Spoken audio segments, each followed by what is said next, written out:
In this video, I'm going to show you how to make this horrifyingly amazing swamp outpost. First thing that we're going to do is start out by building the base that the entire thing will sit on.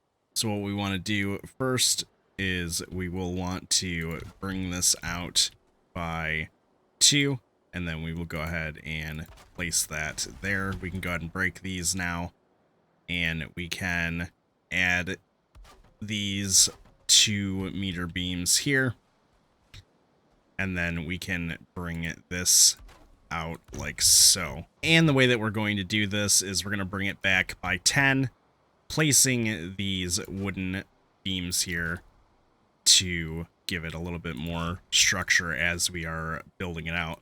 So every 2, you want to just place a wooden beam down at the corner of it. Now we just want to make it 3 wide like so, and we're going to bring it all the way down to here, skipping the 2 that would go in these spots right here. And once again, every 2 meters, after placing 2 of them down, you will want to place a 2-meter wooden beam just for the extra support. Like so, and then we can add the last row. And once again, we'll go ahead and just for the extra support, place a 2-meter pole along all of these spots again. And then we are going to take the 2-meter beam and wrap it around the whole thing except for this spot right here. The reason why we skipped this part is so we can add the stairs. And at the bottom of the stairs, we're going to want to go ahead and place these 1-meter poles. And then we will want to start on the bottom platform. I did misspeak. We are going to go ahead and place an extra 2x2 wooden floor right here as well. And we're going to go ahead and cap it off with the spots like this again. And now we're going to go ahead and start on the bottom platform. And this is going to be a 5x10. And we'll worry about adding the last little bit after that part is done. And just place a 2-meter or a 1-meter beam underneath every 2, and then we'll have one skipping one here for the stairs coming down like that. And then we're going to go ahead and add that little piece back there. So we want to count back 6. 1, 2, 3, 4, 5, 6. And we go ahead and just place these along the entire side from there on, like so. And now we're going to go ahead and add the stairs here, and then right over here as well. So these stairs will be 1, 2, 3 over. And we are going to go ahead and place some supports underneath like so on this addition that we added. And then we're just going to go ahead and cap the whole rest of it off with 2-meter beams. And then for the stairs, we're going to go ahead and cap them off with the 26-degree wooden beams like so. Next, we're going to start on the actual house of the entire thing. So we're going to skip 2 back and 3 over, and we're going to go ahead and place the door there.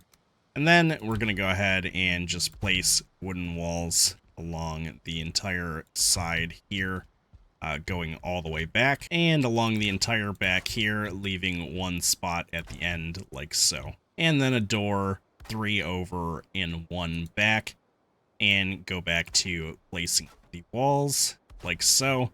Once you get to here, go ahead and make this shape here and continue the walls around. Next, we're going to go ahead and place an entire set of walls around the rest of the entire build.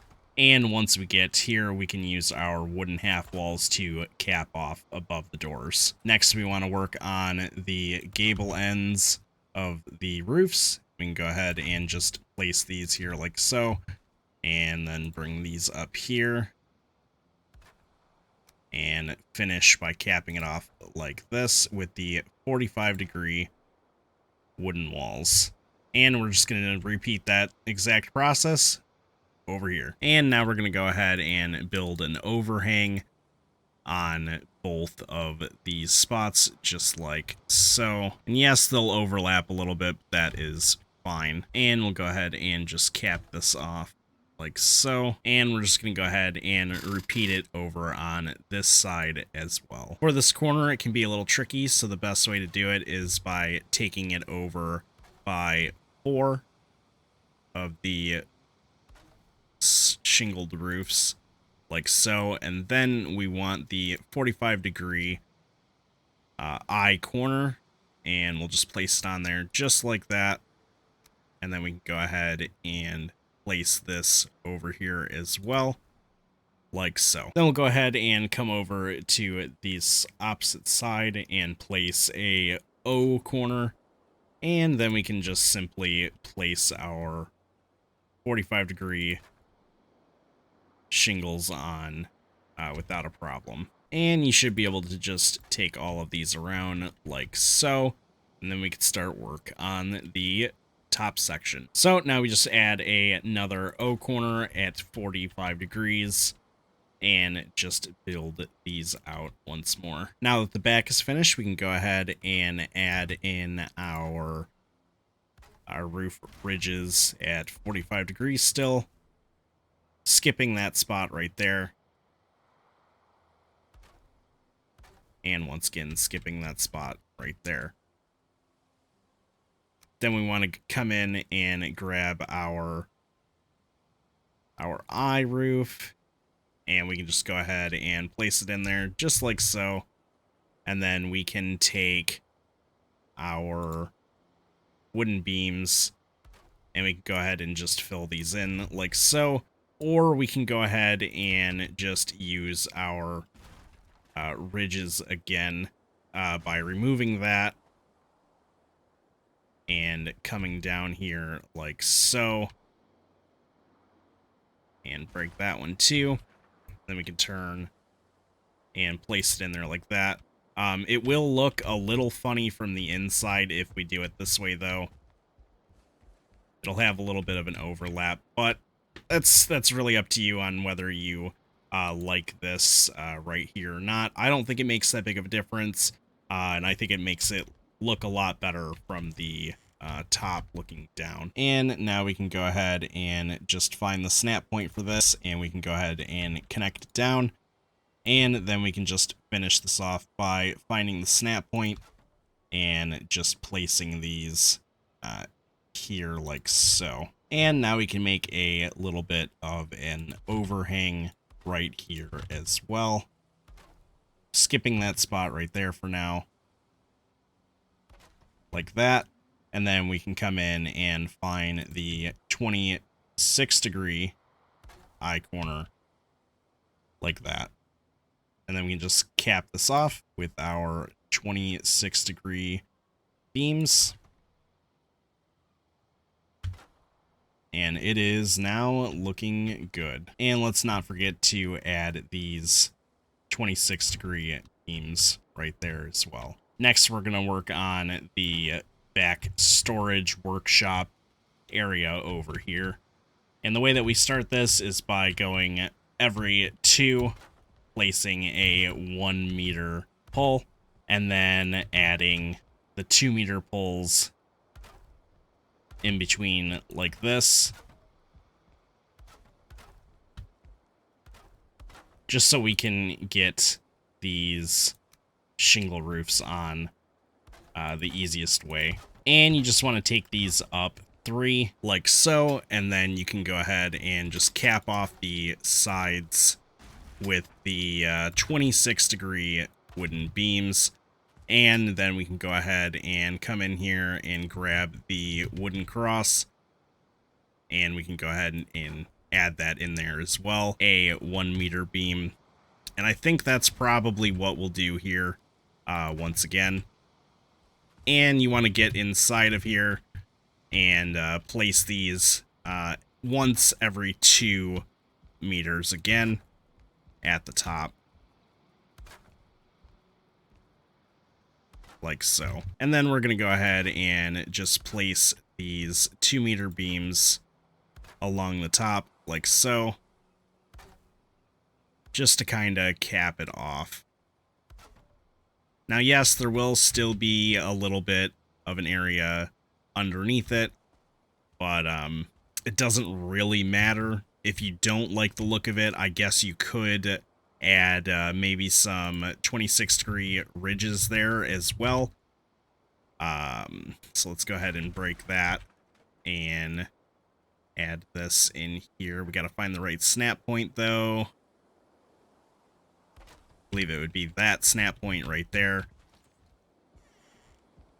And it's going to add like a little shelf along the entire back. I preferred not to have that.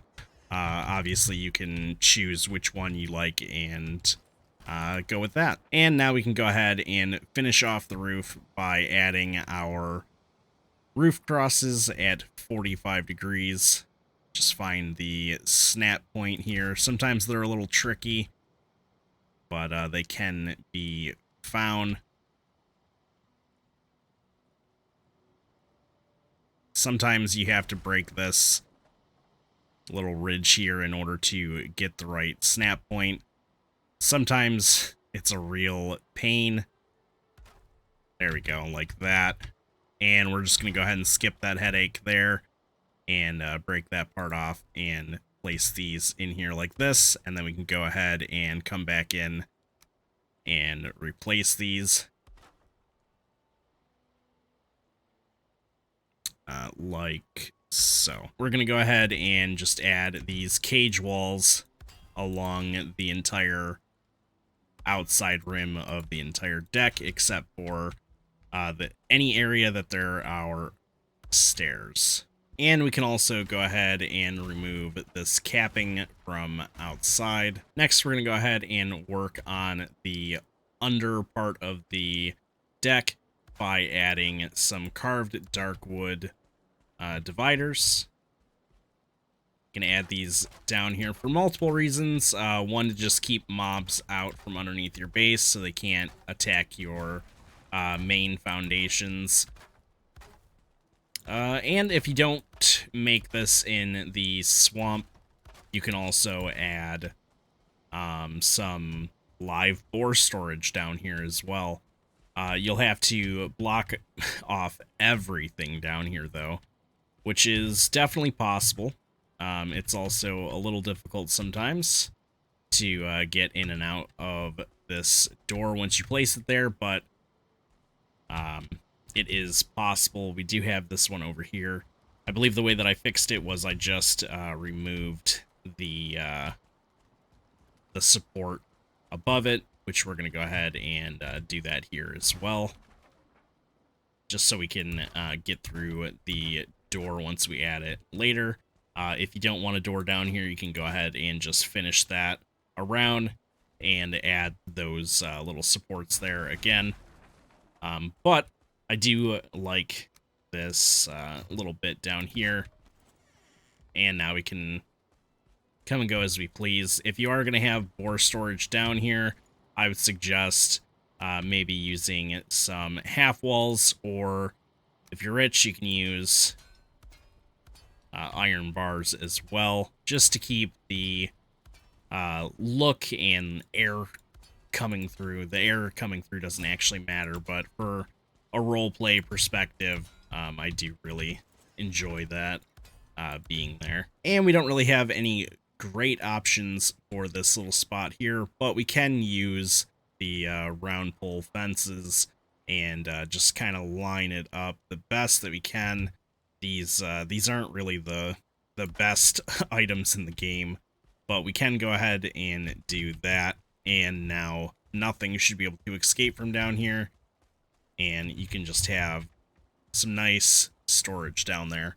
Next, on the inside, we're going to want to delete this wall here and grab a stone foundation, and we can go ahead and come out like this, and we can go ahead and place our stone foundation out here like so, and then we can add these 2-meter poles and wrap them around and add some walls. This is going to be for our cooking stand and our cauldron to brew up potions. And then we can go ahead and just make the little bit of a vent out here in the back. We want to use a 45-degree wall just so we can vent out the smoke like so. And yes, it will have a little bit of a lip hang over here, but we can disguise it a little bit like we did over here. It makes it look like it's holding it up.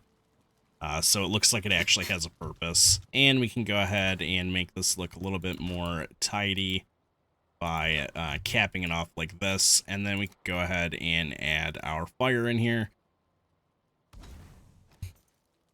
And it will now vent properly. And as you can see, it is raining and it's not putting it out either. So now we can work on our little spot over here to keep our fermenter for the potion brewing. And we just want to put little 1 meters in these 2 spots off of this one in the corner, just so we can have a little bit of an extra storage placement here. And we can go ahead and just add another one right there and cap off this little bit inside as well. And then we can go ahead and just put a floor there. And then we can go ahead and add 2 standard chests down here. Like so. You can get the placement a little bit better. I'm just placing them in there as fast as possible for the sake of the video. And you can go ahead and just cap that little part off right there. And that one isn't actually needed. And then we can go ahead and just add our fermenter right on top. And next we're going to work on the storage system. So what we're going to do is we're going to go 2 over from both of these ends. And then we can go ahead and use our 1 meter beams, and we can just go ahead and take this along the entire way, just so we can go ahead and add our 1 meter poles up, just to have the nice little covey look that we did over here for our storage here as well. Next, we're going to go ahead and place the 2 meter beams across the top, like so. And place these floors back here like that as well. And just cap these sides off like here. And here. And then we can just repeat the exact same thing just to bring it up 1 more level. Then we can go ahead and find the middle of each one of these spots and place an armor stand. The way that you can tell which way the armor stand is facing is based on this little spot right here off the back that is pointing towards the back. And we can just kind of show that off like that. The bow would be put on your back, so that is pointing towards your back. And next we're going to go ahead and just place a little bit of a portal right here. Next we're going to go ahead and put a bed back here, just so we can have a respawn point here. And we'll just go ahead and put that there. And just for as much comfort as possible, we can go ahead and add a wolf rug here. We can add a deer rug here as well. And we can also add some banners. We'll go ahead and add one right here and right here.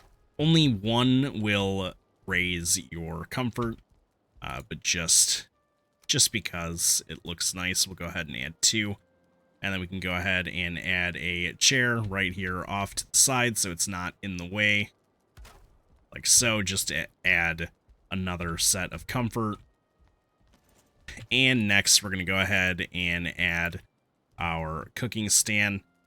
There's room for 4 cooking stands here, but I think it would be better to have a cooking stand and a cauldron here, or just a cauldron. I think we're actually going to go for just the cauldron because, like I said, this is more of just for the purposes of making potions, so you can have your fermenter going at all times. And then we can go ahead and add all of the upgrades here.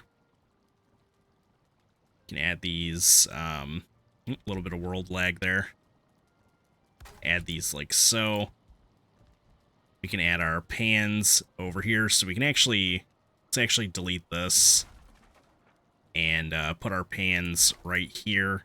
And then we can add our spice rack up here to give this a little bit more of a reason. It makes it look like it's holding it up there.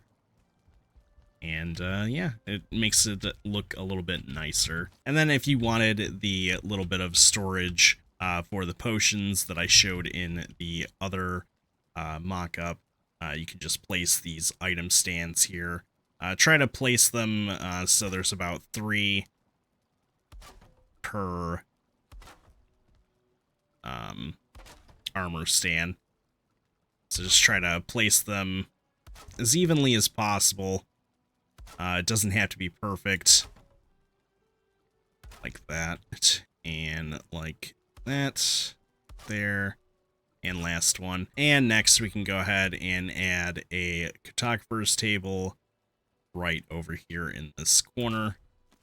The snap point can be a little weird here, just because it's technically a little bit bigger than this spot, but we can get it there, and it doesn't poke through the wall. Next, we're going to go ahead and add the lighting. And we just need one right at the doors. And then we can also have them back here as well. And right about there. And lastly, we can go ahead and add some item frames in here just for weapon storage as well. And we can go ahead and add a trophy of the Elder or Bone Mast or whoever you would like up there as well. And that is going to be it for the inside. And lastly, we're just going to go ahead and place our workbench and our forge in here and place every last one of their upgrades in here because they will all fit. And we can add some wood storage back here as well. And here is my example for having all of the upgrades placed out as well. The reason why I didn't show it is because the snap points are a little funny, and this video is probably already going to be long enough, so I just went ahead and placed them wherever they would fit. I know they don't make logical sense, but that's okay. Lastly, what we need is decorations for the outside, so we can just sit here and find the snap points and place some torches around. So it's nice and bright out here, even when it's nighttime. We can go ahead and just place them right by the stairs. Oh, I'm shocked that placed correctly with the world save lag there. And yeah, that's basically it. We can go ahead and add a banner up here as well. And we can go ahead and add a item stand up there. And we can go ahead and just come over here and grab this trophy really quick, and we can place it up there. Like so, like that. And then we can go ahead and place another banner here. Anyways, that's going to be it for this video. If you enjoyed it, leave a like and subscribe for more Valheim videos in the future. If you make this build in one of your worlds, feel free to @ me over on Twitter or share it with me in my Discord. Links for those will be in the description down below. Thank you for watching, and as always, GG.